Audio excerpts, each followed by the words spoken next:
Ciao, bentornato o bentornato su questo canale. Se invece sei nuova o nuovo ti do il mio benvenuto. Sono Virginie, un interior designer e mi occupo di case che rappresentino al 100% chi deve viverle, dalla consulenza all'intero processo di ristrutturazione.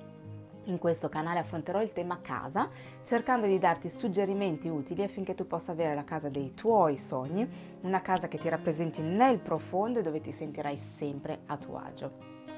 Il corridoio è uno spazio di passaggio senza una vera e propria funzione. Diventa così difficile arredarlo e decorarlo. Negli appartamenti di nuova concezione si cerca di limitare il più possibile spazi come questi, ma in quelli pensati qualche decennio fa è molto facile trovarli.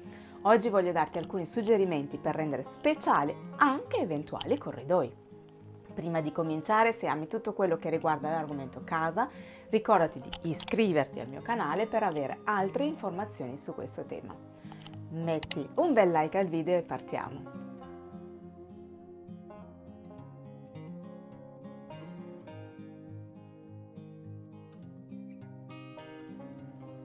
Come fare quindi con i corridoi?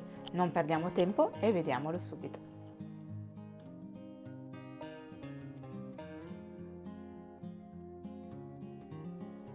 Innanzitutto bisogna considerare il corridoio come un qualsiasi altro ambiente della casa e quindi bisognerà mantenere lo stile e la palette colori usati per il resto della casa.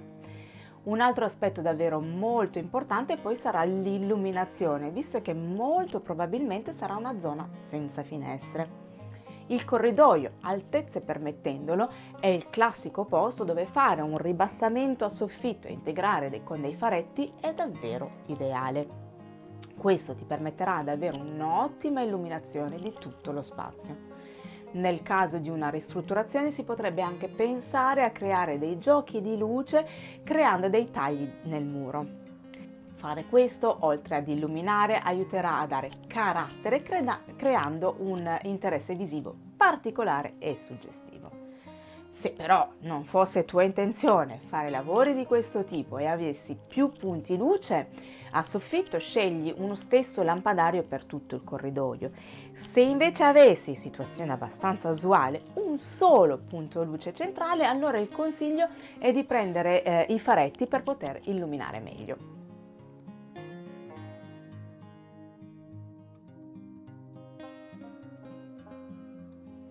Il modo di arredare e decorare il corridoio dipendono da due fattori.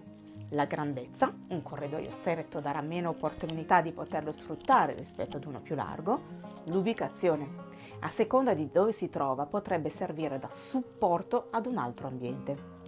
Per esempio, se il corridoio fosse subito adiacente alla porta d'ingresso, potrebbe fungere da entrata, se questa non ci fosse, o comunque, se ci fosse, fungere da rinforzo, mettendo lì un armadio per cappotti o delle scarpiere o delle panche.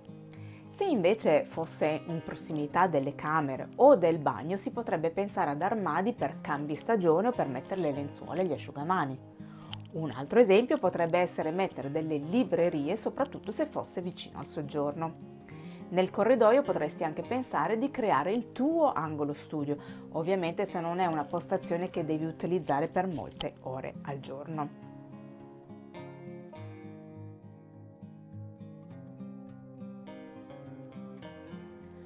Una volta determinata la funzione che gli vuoi dare, allora potrai scegliere i mobili e i complementi che più si adattano alle tue esigenze. Una piccola accortezza, soprattutto se il corridoio fosse particolarmente stretto, non prendere cose che possano ostruire il passaggio. Lo spazio minimo da lasciare è di 80 cm circa. Mantieni il più possibile le linee semplici e pulite per mantenere un certo ordine visivo.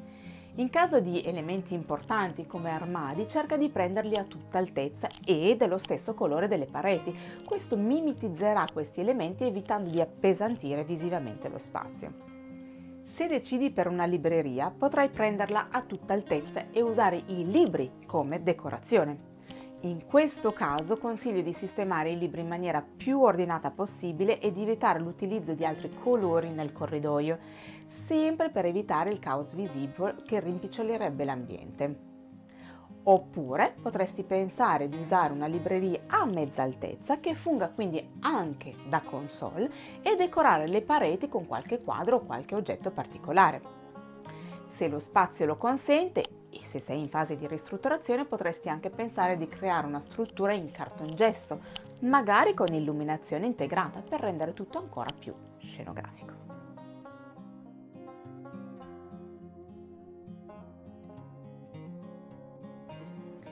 In caso di corridoi particolarmente piccoli o stretti in cui mettere mobili diventa davvero un po' soffocante, potreste creare un piccolo angolo emozionale.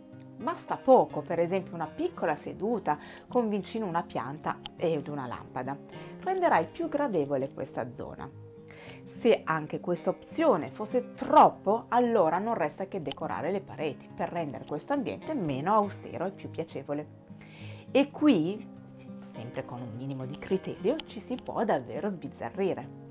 Puoi usare semplicemente il colore, magari in maniera strategica per cambiare la percezione dello spazio, ingrandendo visivamente il corridoio. Se vuoi sapere come fare, ne parlo in dettaglio qui e ti lascio il link in descrizione. Puoi pensare anche di colorare solo metà muro e poi mettere una galleria di quadri nella parte superiore. Creerai un po' di movimento. Ancora, per esaltare un'eventuale galleria di quadri potresti colorare il muro di un colore scuro, ovviamente appartenente alla palette che hai in tutta la casa. Così creerai del contrasto che appunto enfatizzeranno la tua galleria di quadri. Al posto di una classica galleria di quadri o foto potresti anche pensare di mettere quadri molto grandi, magari in corrispondenza delle porte che si affacciano sul corridoio. Questi quadri diventeranno una parete in più per quelle strade che appunto si affacciano su di esso. Se poi vuoi raddoppiare lo spazio, puoi pensare di mettere anziché i quadri dei grandi specchi. Il corridoio così sembrerà più grande. Però bisognerà fare attenzione che le stanze siano ordinate, se no raddoppierai anche il caos. Per un effetto scenografico puoi pensare anche all'utilizzo della carta da parati. Creerai movimento e ritmo senza nessun ingombro. Il corridoio, infine, potrebbe essere il posto giusto per mostrare una particolare collezione come dei dischi, dei cappelli. Crea qualcosa di originale che mostri chi sei. Spero che questo video ti sia stato utile, ti sia piaciuto, nel caso fammelo sapere con un bel like e nei commenti.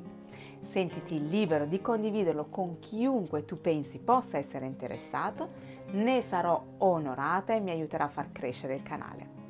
Se senti che la tua casa o qualche ambiente di essa non ti rispecchia abbastanza, non aspettare oltre, prenota la tua consulenza, trovi i miei contatti in descrizione. Se non lo hai ancora fatto, ricordati di iscriverti al canale e attiva la campanella, così non ti perderai i prossimi video. Grazie di cuore per essere stato con me. A presto!